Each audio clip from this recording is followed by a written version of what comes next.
ಬಿತ್ತುವ ವಿಧ ವಿಧ ಚಿತ್ರವು ವರ್ಗದ ಕೋಣೆಗಳ ಗೋಡೆಗೆ ಬಿಡಿಸಿದೆ. ವಿದ್ಯೆ ನೀಡುವ ನಿಮ್ಮ ಗುರುಗಳೆಲ್ಲ ನೀವು ಬರುವ ದಾರಿಗೆ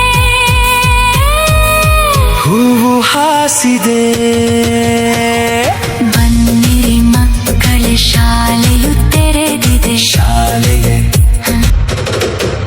ಹೊಸದನ್ನು ಕಲಿಯಲು, ಹೊಸ ಹೊಸ ಪುಸ್ತಕ, ಸಮತೆಯ ತೋರಲು, ಸಮವಸ್ತ್ರ ನಿಮಗಿದೆ. ಹಸಿವನ್ನು ತಣಿಸಲು, ಬಿಸಿ ಬಿಸಿ ಊಟವು, ಆಟವ ಆಡಲು, ಸಾಧನವು ಕಾದಿದೆ. ಒಳ್ಳೆಯ ಮೌಲ್ಯಗಳನ್ನು ಬೆಳೆಸಲು ನಿಮಗೆಲ್ಲ ಮೌಲ್ಯ ಶಿಕ್ಷಣವು ಬಂದಿದೆ. ಹಲವು ಯೋಜನೆ ನಿಮಗಾಗಿ ನಮ್ಮಯ ಸರಕಾರ ಎಲ್ಲ ಉಚಿತವಾಗಿ ತಂದಿದೆ.